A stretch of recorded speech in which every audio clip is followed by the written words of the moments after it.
ప్రపంచంలోనే అత్యంత ఎత్తైన శ్రీకృష్ణ దేవాలయం. హిమశిఖరాల మధ్యలో మంచులో మునిగిన సరస్సులో ఒక ప్రాచీన ఆలయం యూలఖండ శ్రీకృష్ణ దేవాలయం. దేవభూమి అనగానే మన మదిలో మెదిలేవి హిమాలయాలు.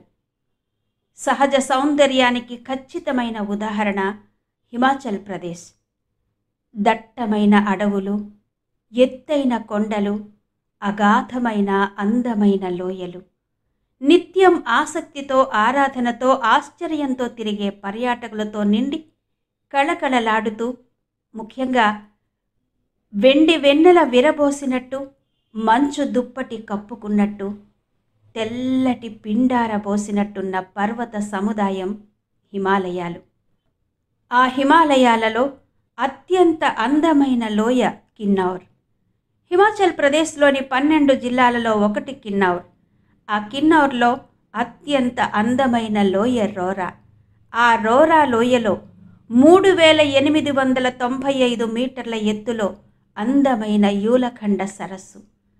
ఆ సరస్సు మధ్యలో ఉంది శ్రీకృష్ణ మందిరం, ప్రపంచంలోనే అత్యంత ఎత్తైన శ్రీకృష్ణ ఆలయం.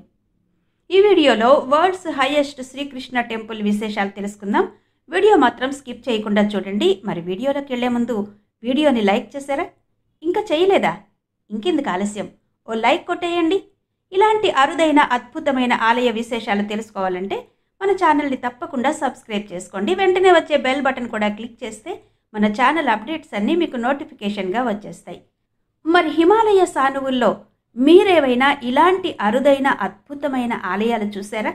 చూస్తే నాకు కమెంట్స్లో తప్పకుండా చెప్పండి.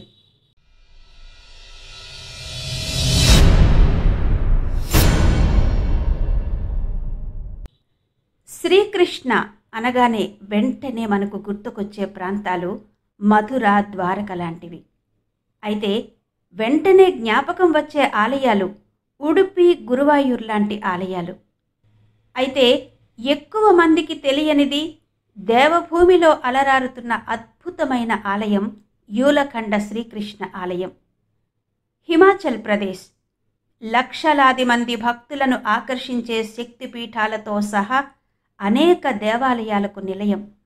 ఆ హిమాచల్ ప్రదేశ్లో కిన్నౌర్ జిల్లా నడిబొడ్డున ఉన్న ఈ పవిత్ర ప్రదేశాలలో ప్రపంచంలోనే ఎత్తైన శ్రీకృష్ణుడి ఆలయం ఉంది.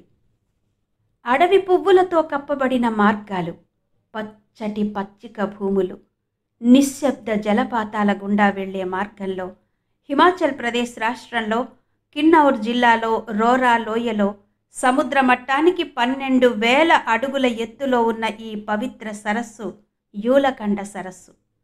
ఈ సరస్సును అజ్ఞాతవాసంలో పాండవులు ఇక్కడ సంచరిస్తున్నప్పుడు ఏర్పాటు చేశారని చెబుతారు.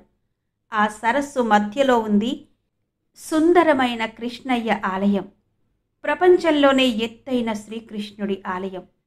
చుట్టూ మంచుతో కప్పబడిన శిఖరాలతో ప్రశాంతమైన సరస్సులో ఉన్న ఈ శ్రీకృష్ణుడి ఆలయ దర్శనం దైవానికి ఎంతో దగ్గరగా చేరుకున్న అనుభూతి మనల్ని ఆవరిస్తుంది. ఇక్కడ చెప్పుకోవలసిన ముఖ్యమైన విషయం ఏంటంటే, కులమత భేదాలు లేకుండా వచ్చి శ్రీకృష్ణుడికి ప్రార్థనలు చేస్తారు. పాండవులు తమ అజ్ఞాతవాసంలో ఇక్కడ సంచరిస్తున్న సందర్భంలో ఇక్కడ ఏర్పాటు చేసిన సరస్సు యూలఖండ సరస్సు. ఇక్కడే యుధిష్ఠిరుడు ఈ పర్వతంపైనే శ్రీకృష్ణుడిని ధ్యానం చేశాడని, భగవంతుడు ఇక్కడ ఈ పర్వతంపై ఉన్న ఈ ప్రదేశంలోనే కనిపించాడని చెబుతారు. ఆ సందర్భంలోనే ఇక్కడ పాండవులు సరస్సు, అందులో ఆలయాన్ని నిర్మించారని చెప్తారు. ఈ ఆలయంలో శ్రీకృష్ణుని చిన్న విగ్రహం ఉంటుంది. ఇక్కడ కొలువు తీరిన శ్రీకృష్ణమూర్తికి అనేకమైన శక్తులున్నాయని, అందుకే ఈ స్వామిని దర్శించగానే ఆ తర్వాత కూడా మన మనస్సులో శాంతి, కళ్ళలో కన్నీళ్లు, హృదయంలో భక్తి మేల్కొంటాయని భక్తులు తమ అనుభవాలు వివరిస్తారు. ఈ సరస్సులో స్నానం చేయడం వల్ల, ఈత కొట్టడం వల్ల మనస్సు, శరీరం రెండిటిలో ప్రతికూలతలన్నీ తొలగిపోయి స్వస్థత పొందుతారని స్థానికులు గాఢంగా నమ్ముతారు. శ్రీకృష్ణ జన్మాష్టమి సందర్భంగా యూలఖండలో అద్భుతమైన జాతర జరుగుతుంది. బుషహర్ రాజు కేహర్ సింగ్ ఈ ఉత్సవాలను ప్రారంభించాడని, ఇప్పటికీ కూడా ఈ ఉత్సవాన్ని అందంగా, ఆనందంగా మరింత ఉత్సాహంగా జరుపుకుంటారు. ప్రతి సంవత్సరం శ్రీకృష్ణ జన్మాష్టమికి చుట్టుపక్కల జిల్లాల నుండి ప్రజలు భారీ సంఖ్యలో ఇక్కడికి చేరుకుంటారు. ఒకరోజు ముందుగానే స్థానిక ప్రజలు బౌద్ధ లామా భక్తులతో కలిసి 15 కిలోమీటర్లు కాలినడకన ఆచారాలు, జానపద పాటలు, మంత్రాలను పఠిస్తూ 6 గంటలకు సరాయి భవన్కు చేరుకుంటారు. ఆ తరువాత మరుసటి రోజు పూజలు చేస్తారు. వారి వసతి, ఆహారం కోసం ఆలయ కమిటీ అన్ని ఏర్పాట్లు చేస్తుంది. ఒకప్పుడు చిన్న తరహా వేడుకగా ఉండే ఈ జాతర ఇప్పుడు జిల్లా స్థాయి హోదాను పొందింది. ఉత్సవాన్ని జరుపుకునే సంప్రదాయం మాత్రం శతాబ్దాలుగా కొనసాగుతోంది. ఉత్సవాల సందర్భంగా వచ్చిన భక్తులు ఈ యూలఖండ సరస్సు చుట్టూ ప్రదక్షిణలు చేస్తారు. తమ పాపాలను, తప్పులను ఈ ప్రదక్షిణలు ప్రక్షాళన చేస్తాయని నమ్ముతారు. ఆలయానికి వెళ్ళేటప్పుడు ఆ ప్రాంతానికే ప్రత్యేకమైన సంప్రదాయకమైన కిన్నౌర్ టోపీని తీసుకుని వెళ్ళి సరస్సులో వేస్తారు. ఆ టోపీ మునిగిపోకుండా నదికి ఆవలి వైపుకు చేరుకుంటే భవిష్యత్తులో శాంతి, ఆనందం కలుగుతాయని చెబుతారు. అలా కాకుండా టోపీ మునిగిపోతే గనక రాబోయే సంవత్సరం నిరాశాజనకంగా ఉంటుందని, ఇబ్బందులకు లోనవుతారని స్థానికులు గాఢంగా నమ్ముతారు. ఆలయంలో స్వామి దర్శనం తర్వాత ఇక్కడ గుడారాలు వేసుకుని బస చేస్తారు కొందరు. ఆ సందర్భంలో విశాల ఆకాశం కింద, మెరిసే నక్షత్రాల క్రింద రాత్రి గడపడం ఒక అద్భుతమైన, అపురూపమైన అనుభవాన్ని సొంతం చేసుకోవచ్చని చెబుతారు. ఇక్కడి నుండి రోరాకందా వైపు ట్రెక్కింగ్ కూడా చేస్తారు. కిన్నౌర్ పర్వతాల అద్భుతమైన దృశ్యాలను చూస్తూ చేసే 12 కిలోమీటర్ల ప్రయాణం సాధారణంగా యుల్లా ఖాస్ గ్రామంలో ప్రారంభమై పచ్చిక భూములు, పైన్ అడవుల గుండా వెళుతుంది. అయితే యుల్లాకందాకు ట్రెక్కింగ్ మాత్రం కాస్త సవాలుతో కూడుకున్నదని చెప్తారు. అయితే ట్రెక్కింగ్ చేస్తున్నంతసేపు అరుదైన ప్రకృతి సౌందర్యం, వివిధ రకాల అరుదైన పక్షులు, నెమళ్ళు, గద్దలు, రకరకాల జంతువులు, సరస్సులు, లోయలు, ఇలా అద్భుతమైన అనుభవాన్ని ఆస్వాదిస్తూ ట్రెక్కింగ్ చేయొచ్చు. ప్రకృతి రమణీయత, పచ్చటి లోయలు, దట్టమైన అడవులు, మంచుతో కప్పబడిన పర్వతాలు, అద్భుతమైన సంస్కృతి, సాహస క్రీడలు, పర్యాటక ప్రదేశాల నుండి చారిత్రక కోటల వరకు ఎన్నో ప్రత్యేకతలు హిమాచల్ ప్రదేశ్ సొంతం. ఈ ప్రాంతంలో ముఖ్యంగా కిన్నౌర్ జిల్లాలో బౌద్ధ మత ప్రభావం కూడా ఎక్కువగా ఉంటుంది. దానితో పాటు శివభక్తి కూడా ఎక్కువగానే కనిపిస్తుంది. మరోవైపు శ్రీకృష్ణ ఆరాధన కూడా కనబడుతుంది.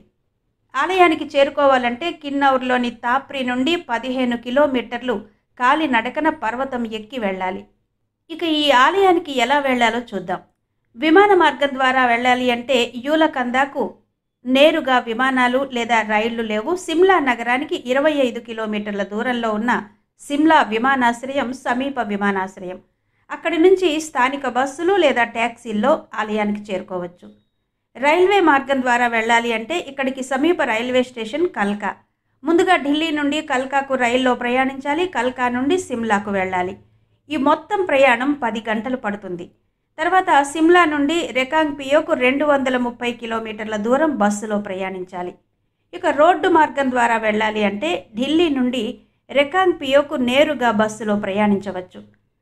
ఇక ఆలయానికి వెళ్ళడానికి, ట్రెక్కింగ్కు ఉత్తమమైన సమయం ఏది అంటే మే నుంచి అక్టోబర్ నెలలు సరైన సమయంగా చెబుతారు.